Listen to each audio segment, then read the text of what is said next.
4 people are currently appearing in the Vredenburg Magistrates Court in connection with the disappearance of 6-year-old Joslin Smith. The girl's mother, Kelly, and her boyfriend, Jacques Apollos, are among the 4 accused. They're facing charges of kidnapping and trafficking in persons with the purpose of exploitation. Now, proceedings are about to begin, but there's also been a lot of action outside court. For that, let's bring in Vanessa Purna, part of our team, watching all the developments there. And Vanessa, this has been a story that's gripped the attention of many people, notwithstanding those who live in Saldanha Bay. It comes as no surprise that so many people pitched up outside court today, but it seems there have been skirmishes with police. What can you tell us? Yes, good morning to you. And indeed, there have been skirmishes with police outside the Vredenburg Magistrates Court. I'll ask my colleague Clinton to show you. These, of course, are the images from outside the Vredenburg Magistrates Court, where a short while ago, police let off stun grenades as well as tear gas. And this barbed wire you see here is what was erected earlier this morning as the community members clamoured to get inside court. There have been calls for justice for Joslin, and I'm just going to try and bring in some of those community members here just now to ask them what had happened. Just in terms of why you're here today, we've seen skirmishes with police. What is the reason why the community is so upset? The community is upset because some people were not allowed into court. But some people were not allowed into court. But we are here for the sole purpose of finding Joslin, of finding out where she is. And our demand is justice for Joslin and nothing else. This can't be a political play ball. It can't be about politics. But it has become a bit of a political play ball if you look at it. A lot of the members here are representative of political parties. This is something that the community decries. Yeah, it's a bit problematic because we are first and foremost community members before we are members of political parties. And when we come out to court, it's to seek justice for Joslin. And it's not because we represent our political parties, but it's because we want our communities to be safer and no other child to go missing like Joslin did. Of course, just some of the sentiments there from the community as they are standing outside the Vredenburg Magistrates Court today. People are upset that they are not allowed into court. Ma'am, you are upset. You are here today with the poster for Joslin. What is your sentiment? We've seen people trying to come over the police barricade. Why are you upset? Ons is upset omdat Bisa die een is wat vir ons vir die afgelope 3 weke info gee. Hy is die persoon, hy en pres, Keitel McKenzie loop dag en dag saam met ons op die ideas wil net Joslin. Ons het net antwoorde. Ons wil weet waar is ons kind? Ons wil net ons kind terug asseblief. Of course, these are the clarion cries of the community here. They want Joslin to come back. We also have quite a number of other community members wanting to speak to us. But let me come in here now, where you'll see there is quite a strong police, public order policing presence as well.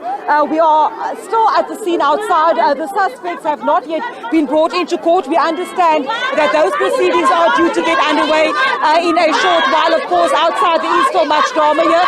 Thank you, my colleague Corbin. I always walk into the barbed wire. This, of course, if I can show you along the way, is the strong police contingent outside the court here as the community still wrangles with police about access to the court. Let me just see if I can bring you some sentiments from the community here. Kom ek plat. Mag ek gou met jou op plat? Opa.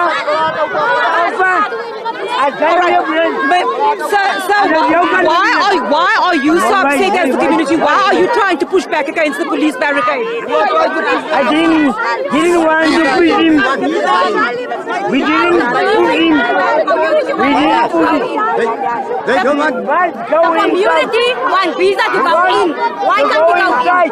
He wants Bisa to go in.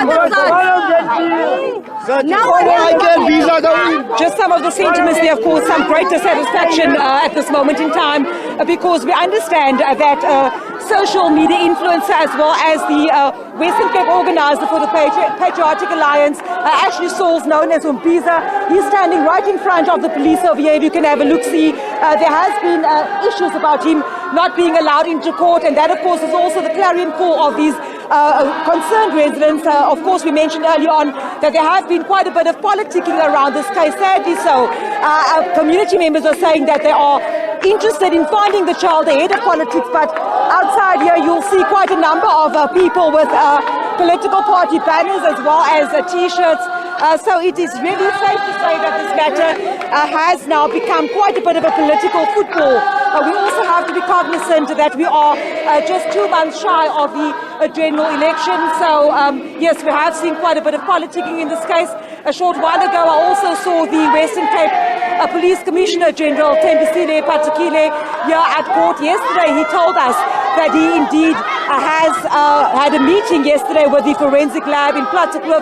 That, of course, is where the items which appear to have been bloodstained, which were found during the search for Joslin. He says he was going to have that meeting, although the outcome has not yet been made known to us. We do not know whether the forensic tests have concluded that those items were indeed Joslin's, or indeed whether the stains on there appeared to be blood were indeed so. We'll get those details and information a little later on when this court matter resumes. It was said to be resumed at about 10:30, but the roads have been cordoned off here outside court.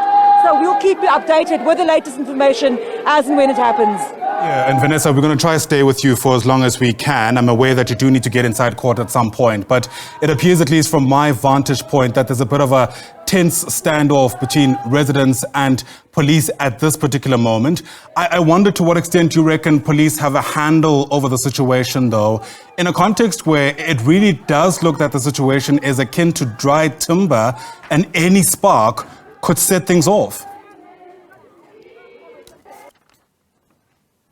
Indeed, as you'll see, and I'll just ask Clinton to show you over here, police are at the ready. You asked whether they have a handle on things. I've mentioned earlier on, we've also sent you some visuals of stun grenades being set off, as well as a tear gas, because the crowd at one stage became rowdy.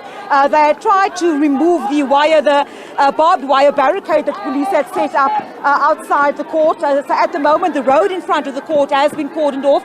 We are standing here in the road between the courthouse on my right-hand side and, of course, the vast numbers of the community members on the left-hand side. I'll just show you. Let me just show you in terms of the police presence here at the moment. There, of course, you can see the public order policing, as well as a big police vehicle blocking off the side of the road to my front side. And of course, here we also bring you some sentiments again from the community.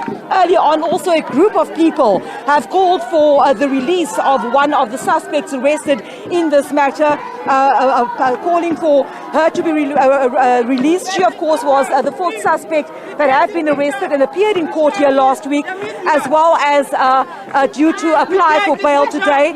These are, of course, just some of the sentiments. Let me just have you listen to what the community members, political parties are saying. Take these pictures, please. Okay, we take these pictures, we show for media. Here in Vredenburg, the police is not allowed. We shoot. Yes, we shoot the people here in the court for the children. Of course, earlier on, what we also saw, if I can just say, we also saw a short while ago that when police tried to push back the crowds that have become rowdy, what happened was quite a number of bricks and stones were flung towards the courtroom. Of course, at the moment, it seems to have been calmed down quite a bit. Police are still on the ready. They are still. These are just some of the visuals that we're bringing you of the stun grenades that were let off just now. Let me try and walk closer to where the police are still holding that line. Doesn't seem to be any movement at this point in time, just holding their own here outside the court. And of course, still a very vocal crowd outside the Vredenburg Magistrates Court ahead of that appearance of four suspects, including Joslin Smith's mother, Kelly, also due to appear in court. The matter has been postponed for just a short while because the suspects are still due to arrive at the Vredenburg Magistrates Court here. I'm going to try and move through. We don't want to interfere with the police doing their work at the moment. So we are just bringing you the visuals outside the Vredenburg Magistrates Court. And you know, I suppose, Vanessa, what's really extraordinary is that Saldanha Bay, for a lot of people, is an often forgotten community along the West Coast municipality or along the West Coast of the Western Cape. And it really is sobering that it's only when something like this happens, when a 6-year-old goes missing for days on end, that we've got the cameras of the country fixated on this community the way we have been for much of the past couple of days. And I suppose that really also feeds into the anger of many residents there, who in many instances have felt forgotten.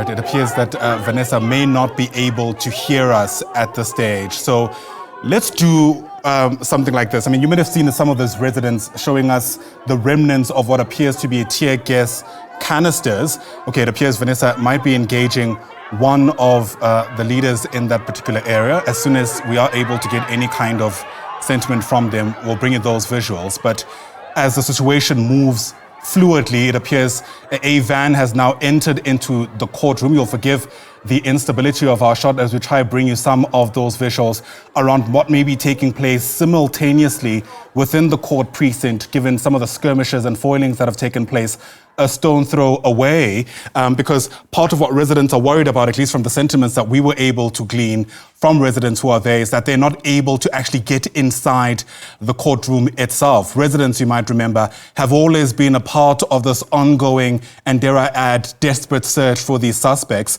And as I say that, it appears the suspects themselves have now finally arrived and are making their way inside the courtroom itself. 4 of these suspects arrested in the wake of the disappearance, including Joslin's mother, we're told, Kelly, who's among the 2 women that form part of these 4 people who were initially taken in for questioning, and subsequently we heard that they have now been identified as the suspects who may be behind this particular disappearance of the 6-year-old girl. It's an extraordinary story, depending on how you might have, gotten a handle of the details themselves, or it doesn't matter how you got a handle of the details. The story itself is still incredibly extraordinary.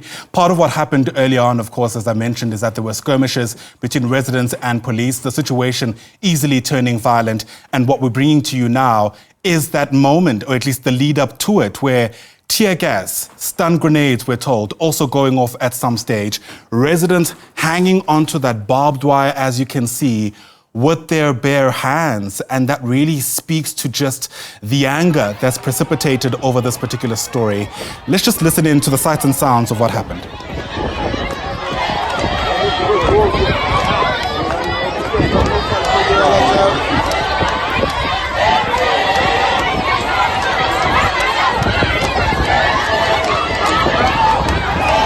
Moments earlier there, just outside the Vredenburg Magistrates Court, as the tensions there boiled over between residents and some of the authorities who are there, arguably to ensure that there is a semblance of law and order for a community, of course, that feels, ironically, that crime in that area has spilled over to uncontrollable levels. So with the suspects now presumably having arrived, we'll get you a sense of how things unfold inside court in a context where, of course, there's such a great interest in finding out ultimately what happened to 6-year-old Joslin Smith. And in fact, we'll continue to monitor those developments as they unfold.